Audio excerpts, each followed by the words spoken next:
like I said, I'm Mike Schindler, and with my co-host Chris Nolan. Yes. How was your trip? That was a trip. And we've got a powerhouse panel for you guys. We're going to kind of nuke the status quo. We're going to talk about things, about how to lead through the age of AI, because leadership is going to be so important. How do we get our kids to lead? How do we lead through all of this? So we're going to unpack this. I've got to tell you that we've got, well, you start, Chris. Start with the thing Peter. is that what we're going to do here is that you've heard all day about tech and human, but there's a big gap there, right? I mean, it's kind of like it's become rhetoric, or it's become just something we talk about. But how do we get there? I mean, really, how do we get, what is the rise of humanness, right? And what it really calls for, and I think there's been a lot of people talking about it, is very radical thinking. Very radical thinking. Like you have to build everything from scratch. And these two guys here are the experts in that field, right? We have Peter Leyden here, who is he's the unwavering optimist of the AI world, of the AI age, and he is a best-selling author, he's a futurist, and he has a great thing you should check out on Substack called the Great Progression, which is now to the next 25 years. So he's going to tell you all about that. And then we have Peter Leyden. We have James Landay. And then we've got James, but I want to say something about Peter. Peter's going to hit the delete button on the doomsday scenario. Right. So you guys are going to want to pay attention to what he has to say. I hope you hit the delete button anyway. So, and then we got James Landay. He's a professor of computer science at Stanford. He's a co-director of the Human-Centered AI Institute, so you guys are going to want to track him down. So, Chris, let's kick it off. Well, yeah, and I also want to say that that James is the guy that's going to ensure that HAL 9000, that AI does not come at HAL 9000. So he's amazing. He's a real pioneer in this HI-AI world. Thank you.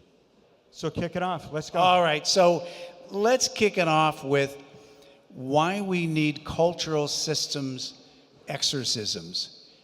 Why we have to have human-centered design, but why it's not enough anymore.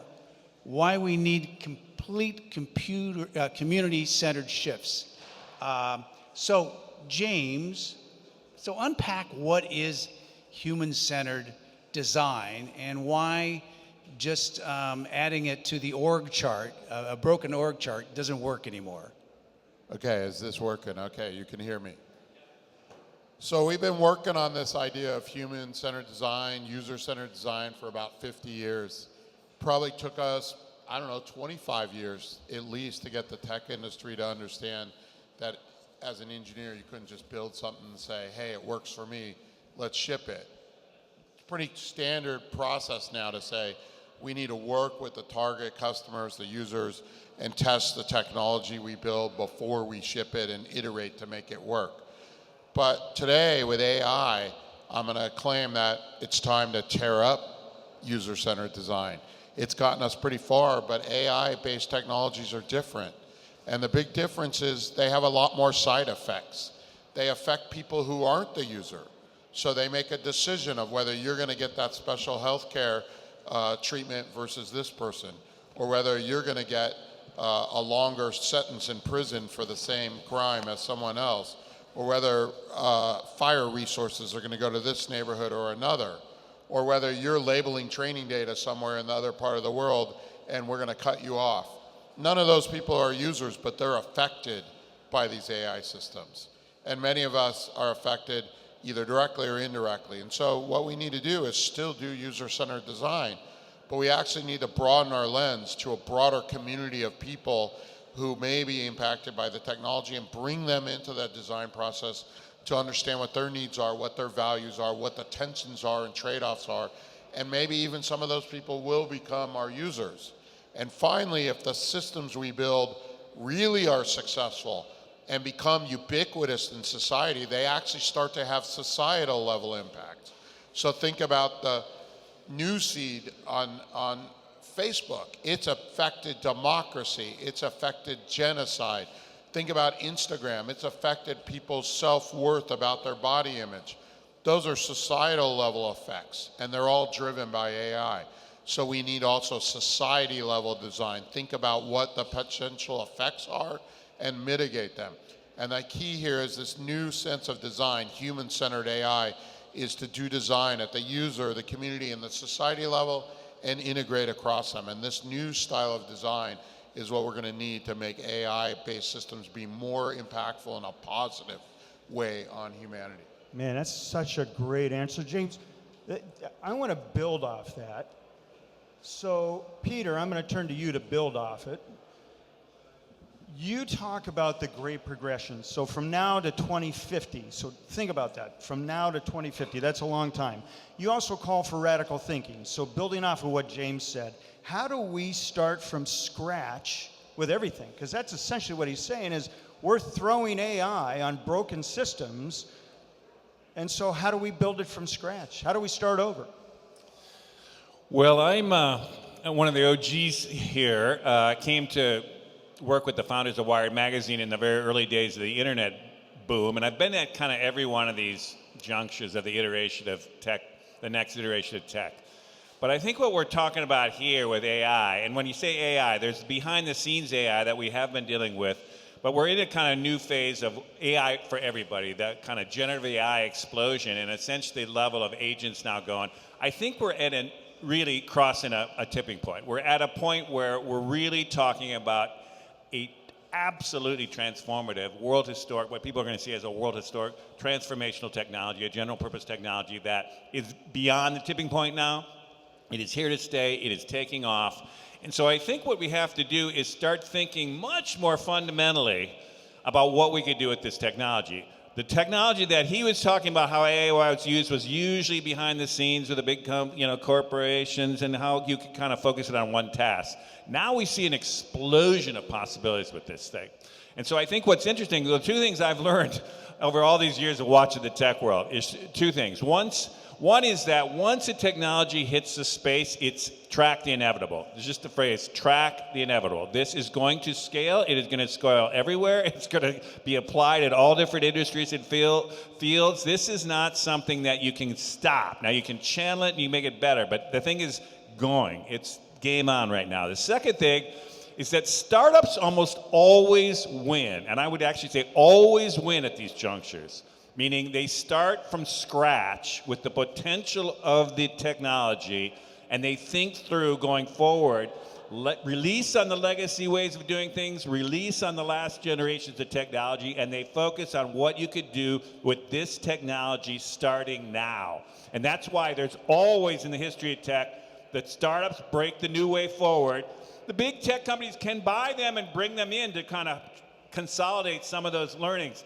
But it's always the fresh start, the new way forward. And I think that's what we really have to think about as a community is adopt those two insights, realize that we're in an inevitable shift here, and really start to think really fresh about how we use these. Now, an entrepreneur might think about that as how do I make money off that? I think we got to be thinking as a community, as a society, as America, as a kind of, how do we really rework the economy, society, and ultimately even the civilization on what we're going to do with this? Because this is a very big threshold we've just crossed. Yeah, what's interesting about this is that, I mean, what we're trying to do, and I think we're having struggles with, is that we're trying to bring AI into the society on the margins, right? We're just trying to slap it on top of everything. And it's not going to work. I mean, that's what your great progression says, and that's what James' work is about. But how do we, in a society right now, we're talking like government and education and healthcare, literally everything be reinvented. That's where we're at. And that's why we're all kind of struggling, and that's a lot of the fear. But how do we do that in a world where we don't trust the systems we have now? You know, how do we rebuild them in that environment? Yeah. Well, my quick answer to that is one of the reasons we do not trust all these institutions are they are institutions of a dying system. I mean, essentially you could say the system that all of us have grown up in and come to terms with was a system born out of World War II, a kind of a post-World War II, 20th century system, bureaucratic, big government, kind of Pax Americana. I mean, all the kinds of things we know, kind of labor relations, capitalism, the whole thing is kind of worked. You could even go back further when it really started. But let's just say there is a system that worked actually quite well for much of the 20th century that is not working now. Carbon energy is screwing up the planet, industrial production is screwing up pollution, representative democracy is kind of the classic way we've been working it. It's just polarized and not working. So from my point of view of this, is a lot of that dissatisfaction is on the old system that can't work anymore. That's what you see in the populist backlash with Bernie people back in Trump. They just don't, the old thing isn't working. But that doesn't point the way, neither of those characters, and particularly Trump, is not pointing the way to the new way forward. So I think it opens an opportunity here to really start thinking much more fundamentally of how we lead into this next era. Using these technologies to make the most of them, make them work better for everybody on the long haul. There is really a historic opportunity to grab these really powerful technologies and really move it into the next era. And I think people will coalesce very quickly around that new way forward, in my opinion. I'd say the reason people don't trust is the tech industry has screwed them. 20 years ago, people loved tech companies, but over the last 10 years, they realized how they abused that trust and didn't protect them, didn't protect their kids, didn't protect their neighbors from false facts. So I agree that often the startups will lead the way, but if you just look at some of the last tech trends, they don't always win. So we might say some startups led the way with the mobile phone. For example, how many people at this point now remember their Palm Pilot? They led the way of thinking of mobile computing. You might even think BlackBerry led the way on mobile phones. Neither of those things exist anymore. Big tech eventually captures it and did it. And AI, because of the computational and other resources needed, could still capture. And so I think the way to get trust is we can't trust just the big companies because we can trust them to make money. That's their job.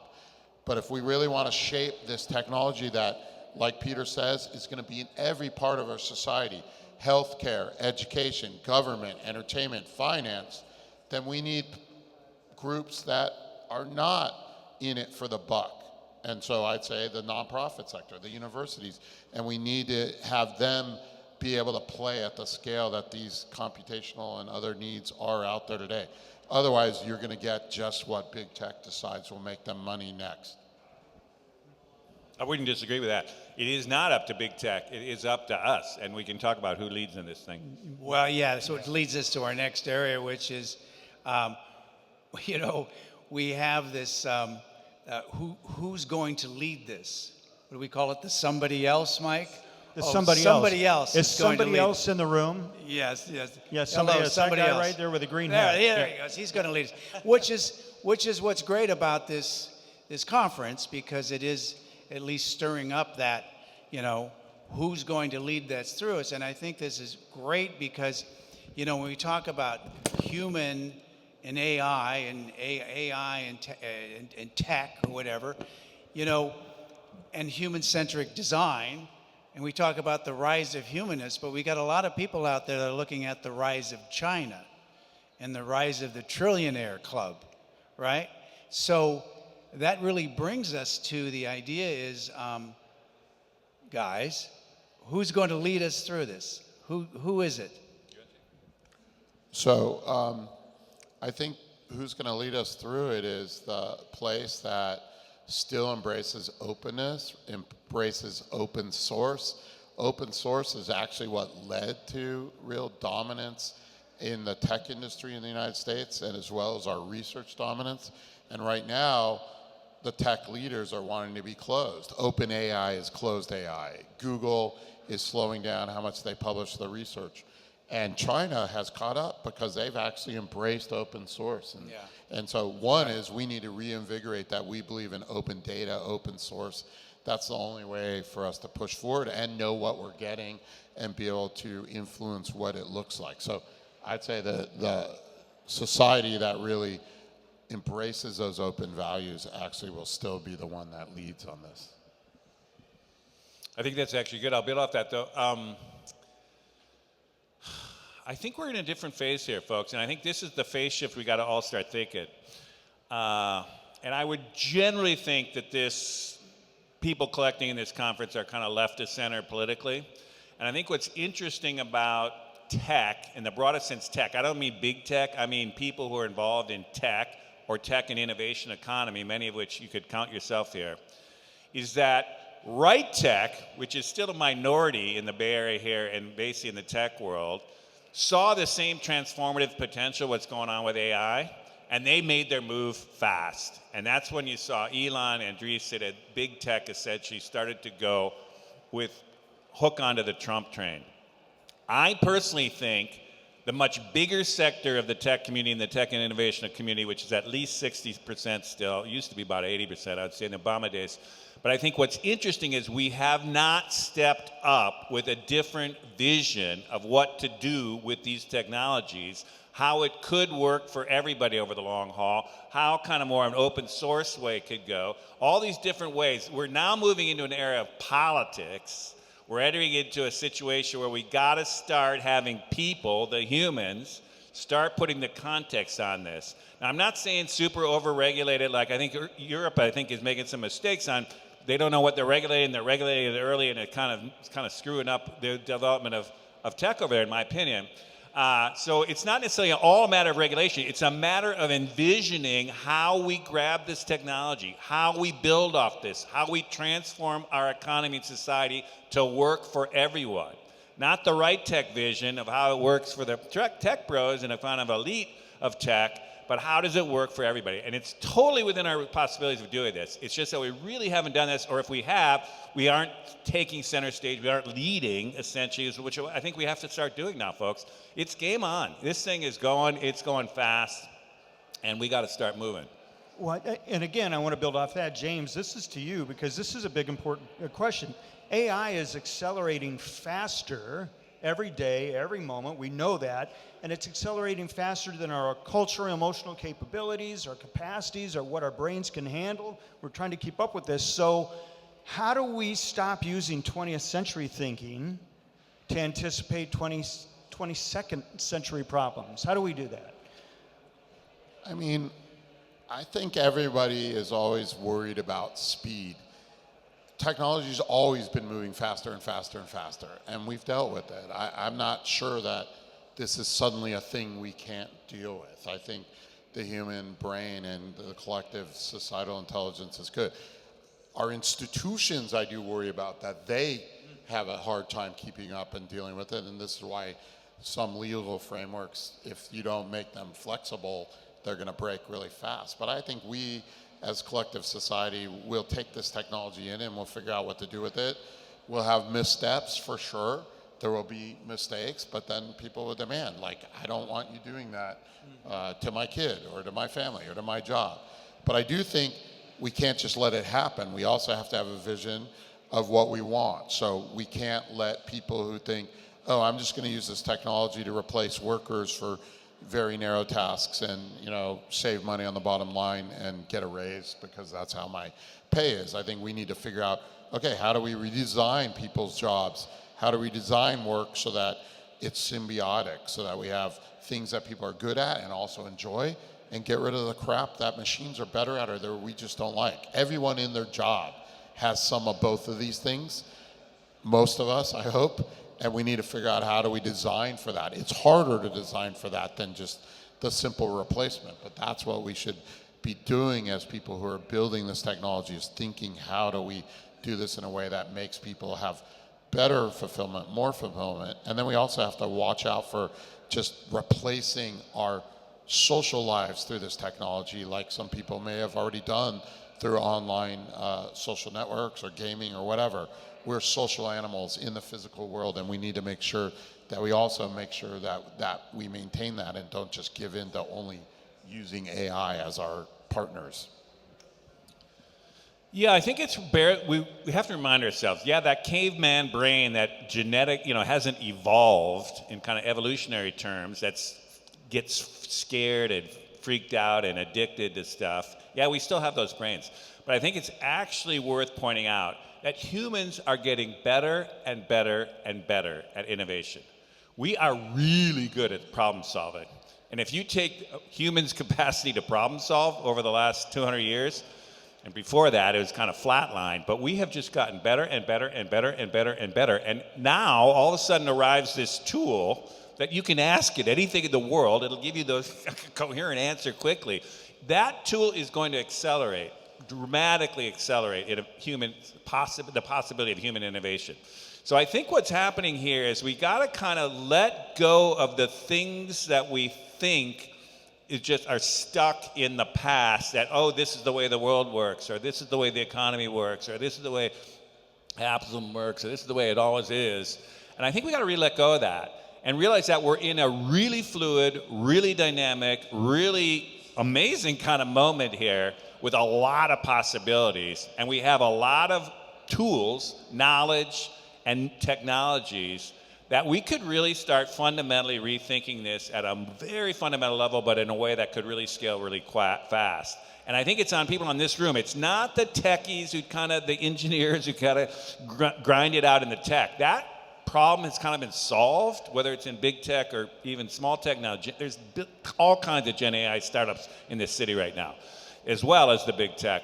So there's the tech side of it, but there's the human side of it. What I call the innovation economy that's layered over that, the people who are redesigning businesses and redesigning how organizations work and understanding how government works and rethinking education. That's a lot of people in this room. It's our time now, and we have to step up, because if we don't really fill that gap of what's possible, people are going to get very freaked out about this transition. They're going to start reacting badly off it. And I think people will be able to take advantage of us too, in just the status quo will continue. This is the moment to kind of change, and we got to step up and really lead that change. Yeah, I think the interesting thing, and that's why we call the podcast The Rise of Humanness, because we do think it's about mindset. And we think the mindset's in the wrong place. I think all four of us do. In other words, yes, we do have Stone Age brains right now. They haven't changed in a million years. However, we are very adaptable, and there's a big possibility that AI will be the tool that will help us accelerate and expand and elevate and evolve to, from Luke Skywalkers to Jedi Knights, if we get that mindset. And to Peter, I think what you want to talk about, I would just have you talk about how you see this as a possible new renaissance. Well, so I'm writing a new book. It's called The Great Progression 2025 to 2050. It's a Substack series, which is free to anyone out there if you want to check that out. I do a lot of speaking around this. But I would say what's happening, I think AI is the only comparable technology I think we've seen is the introduction of the mechanical steam engine. I'll give you the quick analogy of this. What happened up until the Enlightenment and the early Industrial Revolution, humans had their physical power that was kind of limited to what they could lift or what they could drag behind a horse or something like that. And then all of a sudden we figured out a machine that could amplify or augment our physical power by an order of magnitude. And so you could be a 200 horsepower kind of machine that just started to transform the world. That is literally at the core of the entire Industrial Revolution, the entire Enlightenment, the kind of change of the world, that essentially the modern world we're living in today. Up until now, anything to do with intelligence had to have a human brain attached to it. And now all of a sudden we have invented machines that are intelligent. We are now amplifying our mental powers, our intelligence. And the possibilities of the magnitude of augmentation that could come off our brains as we start assigning new things to the smart machines that can do this, and then we push humans on to the next set of problems, that is a world historic threshold. That frankly, we're going to do this for centuries. No one's going to go back from AI. In 1,000 years, they're going to be living with thinking machines, intelligent machines. And it's that threshold that I think is really what we got to really grok. We got to feel that. And because of that, I would say really the amount of change that came off the 17th century, basically where we invented carbon energy, we invented the mechanical engine, we invented industrial production, we invented financial capitalism, we invented the nation state, we invented representative democracy. That explosion of innovation that came from the introduction of that tool, I would argue, is essentially what we're in again now. And I think the fundamentals of this technology are going to affect the economy, they're going to affect society, and ultimately I think we'll be looking back on it as civilizational scale change. By the end of this century, we'll realize that the world is so different from the 20th century world that it'll be essentially understood as a different civilization, is the way I'm talking about it. Yeah, James, build off of that. What does this do for human identity? I would say that's happened every century. And I'd be really careful about our prehistoric brain because it's the software that's different, right? We learn from all the people who came before us, and we learn culturally, society. We put astronauts on the moon. I mean, this is amazing. It doesn't matter that this is a brain that you think hasn't evolved in 200,000 years. We do amazing things, and AI is the newest tool. It's special in new ways, but we've been using tools for thinking since we could write and since we could speak. It's more powerful than those, and it's going to change things, but we don't have to be fearful of it like it's this such magic, right? We're going to use it as a tool for what we want to do, and we need guardrails for the people who are going to use it for bad, just like fire can be used for good and for bad, and we're going to mainly try to use it for good. I think there's a lot of fear of the short term and maybe not enough understanding of the long term. Well, that's our Stone Age brain. Well, James, I want to build off of that actually, because that's an important point. So you say that our brains have taken us to places. So in many ways, you're saying this AI could be used for a human evolution, a human revolution almost. So what does that do? What would you say, how does AI make us better humans, or does it make us better humans? I mean, I don't think AI makes us better humans by default. Okay. It only makes us better humans if we program it to make us better humans. So by default, me just asking ChatGPT questions doesn't make me better. I could ask my friend, and he has some good answers too. Now, I might not be able to call him at all hours, so maybe I can do it more frequently. But we can also use AI models by building on top of them of how we know how to do things better. For example, let's say I want an AI to really coach me how to do better with my health. Well, we can actually feed it the best practices that we currently know and train a coach that could help you better with your health or better with your learning, et cetera. It doesn't come out of the box with that. We actually have to, again, be intentional. What are the things we want to be better at? What are the values? What are the ways? And then we build on top of these foundation models. That's why we coined that term at Stanford, foundation models.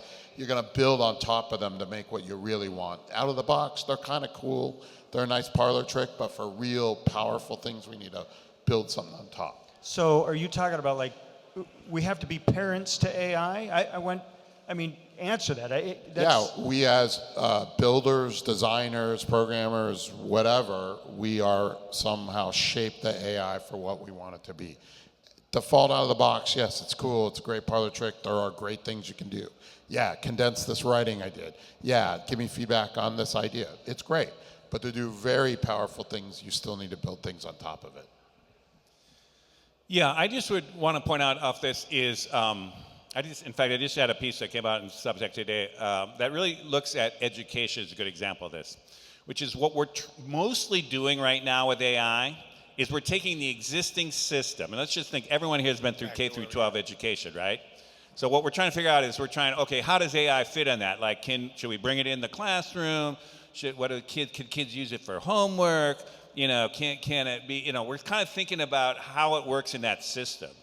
I think what's interesting about AI is we could actually fundamentally rethink education from the ground up. Because it's not crazy to think that every kid could have a tutor. If every one of us can have an executive assistant agent that's going to be working in the next couple of years, you could have a tutor. Now, what happens if every kid in the class gets a tutor? Then you could actually, and it's not like crazy money, it's like $20 a month or something, whatever it's working like that, or how we fashion that. Then you could start thinking, wow, how would you educate those K through 12 kids with that as the spine, the core thing, the thing that it's going to learn and grow, and for the 20th time go over the arithmetic problem with the kid who can't get it in ways that a teacher of 30 kids can't even come close to doing in the classroom, let alone at home. And that thing can grow with it from each stage, every stage of the grades going up. You could reconfigure the teachers, and they're still going to need teachers, they're still going to need humans, they're going to still, all these other things that kids got to learn. But we could actually think about the system so fundamentally different. And I'm just kind of pointing it out, so I think we're on the verge of doing that with every single field. Every single field is going to come to that, and every industry is coming to that. A lot of times, the AI first businesses are going to basically pioneer the way that businesses are going to work with AI. And the legacy companies aren't going to innovate it. They're not going to figure it out. They might buy that company to try to figure it out. They'll have 1 million consultants trying to explain it to them. But I'm just saying, everybody out there are innovators, it seems to me. Think from scratch. The key thing to me, there's almost like a mantra. It's like, I think, if you could start from scratch with AI, what would you do? How would you design the system? And I think that's really what we're at the cusp of doing, and not nearly enough people are thinking it's fundamentally that. And that's not a scary thing if you're into innovation and you're into the future and you're into progress. That's exciting. That's energizing. That's like, oh my God, we've got this crazy possibility in front of us. I think that's the way this community here that's gathering in this technology, this conference, has got to really start thinking about this. It's like, oh my God, we got this crazy big opportunity. We can finally realize our value set of taking care of everybody, of taking care of young people differently, giving everyone a chance in school, all the kinds of things that are relatively dysfunctional old systems. I mean, who's happy?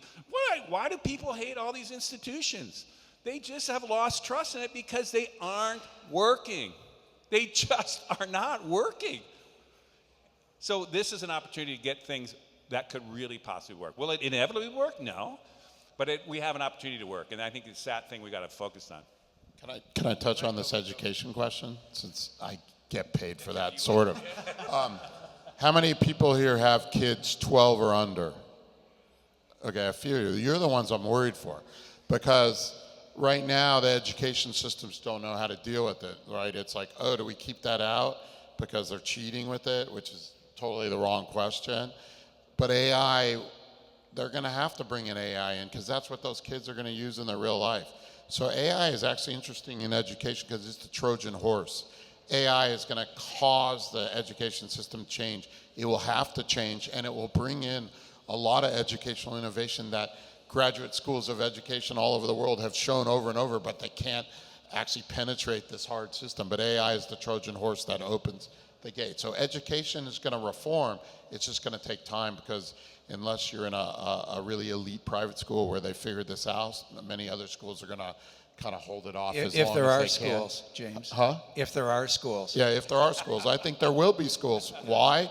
Because education's not just about regurgitating information. So if we talk about the personal tutoring thing, there's a great set of charter schools in Austin, Texas, where each kid has this personal tutor, and it allows them to get through their curriculum by the state of Texas, which we in California can say, we're not sure it's all that great, but whatever.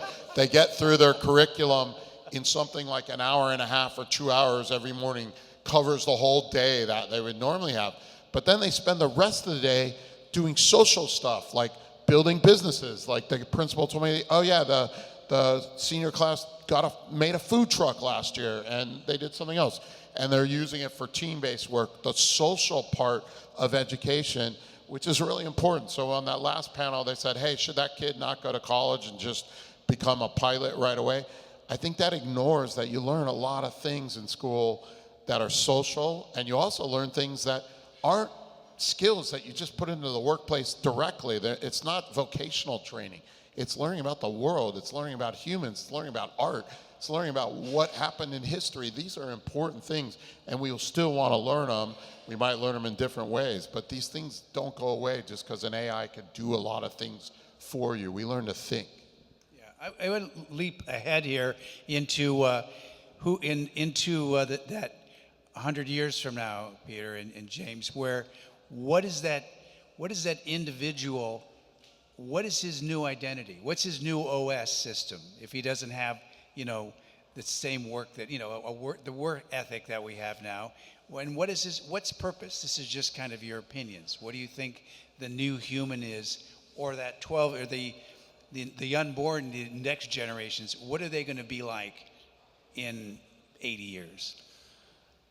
Well, it's always hard to reflect exactly what's happened in 8 years. But here's what I would basically say is, to me, the next big thing we have to think about is how AI is going to fundamentally rework the economy.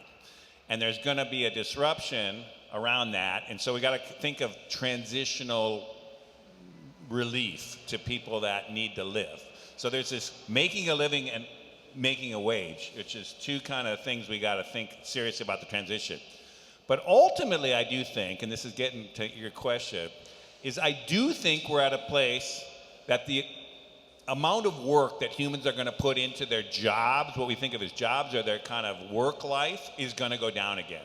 And this is how, it's been going consistently down if you track the last 200 years. I think we're at another juncture like that. And so it is going to liberate people, certainly by the end of the century, I think with a lot more what we would think of now as free time to expand into all kinds of other things that we all complain about. We don't have enough time with the kids. We don't have enough time with vacations. Can't do art. I can't do exercise enough, blah, blah, blah. There's that level. But I do think it is going to be an interesting thing of what is going to fill our lives with meaning. Because a lot of us have gotten meaning from work. So anyhow, there's a lot of complications around this transition around the economy, which points towards what's it going to be like in 80 years. But I think it opens up a lot of positive possibilities, and we should all get to it now and figure out how is that going to pull off. So at first caution, I will not make any predictions of 80 years. If I could predict 10 years, I'd be a very wealthy person, and I'm a professor, so I'm not.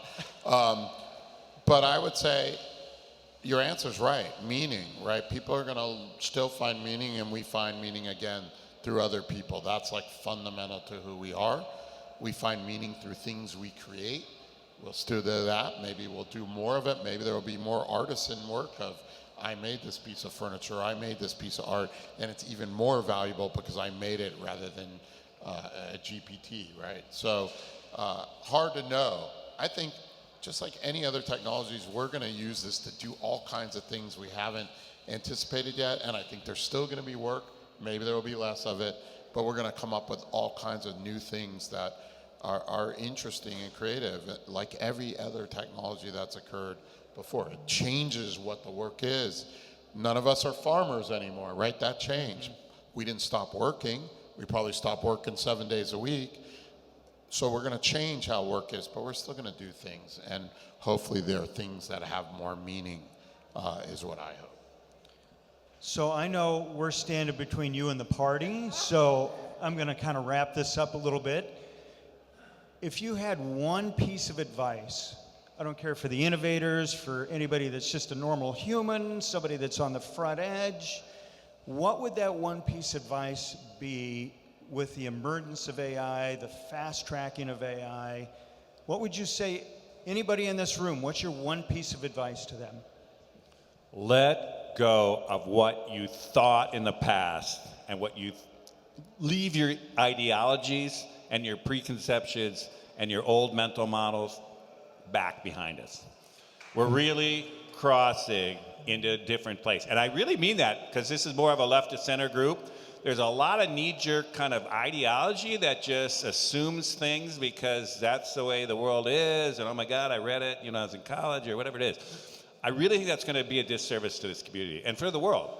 We really, both sides, left, right, whatever, has to let go. Those ideologies are an artifact of the old system that we're leaving behind. We have to stay open, and I mean really open, to what's possible and how we're going to go forward. And if you can do that mental shift, which is a hard piece to do, that's going to serve you incredibly well individually, and I think it'll serve your communities and essentially society really well too. That is going to get in the way. I'm telling you, I'm seeing it all the time, and we got to let go. Those battles are the old battles. Those knee-jerk reactions to politics are the old things.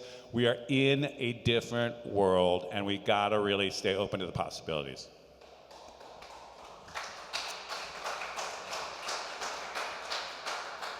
So I might give you some more practical advice, which is this whole hype that you get right out of here in San Francisco about superintelligence it's hype, actually. It's not actually based in the actual science of what this technology is.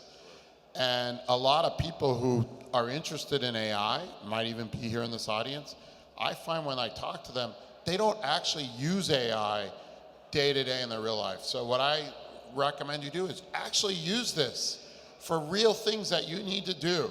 And you will get so frustrated sometimes, you'll be like, no, superintelligence isn't taking my job in the next 3 years. You know, because like, yes, on Saturday, or I needed to make a poster for a little event I went to with a bunch of people marching and heading into a park.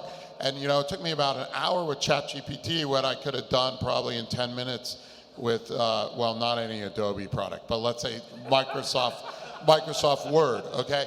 So like, things that you could have easily communicated to a human and done are still hard, or things that if you had an assistant, them doing it, they wouldn't have made the mistakes that it does. It still does amazing things, but you need to play with it for real tasks in your real life. Plan a vacation with it. That's a really good one. And see where it fails and where it does well. Then you'll start to see what are the things that are good and the things that are flawed. And yes, it will get better, things get fixed, but it's not like a magic bullet that's just gonna do everything right and well. And so understanding what this technology is good at, what it's not, and keep updating your model by continually doing these things in your life, and you'll really understand it much better than the hype you read in the New York Times, which is just really hype. Well, yeah, I think that, you know, the thing is to have a Captain Kirk mindset, you know, to boldly go where no one else has gone versus a Mad Max mindset. And also that, you know, you're the builder of the future, yeah, and make the blueprint human. So with that, I will say, stay powerful, stay curious, stay human. Let's go party. Let's go party.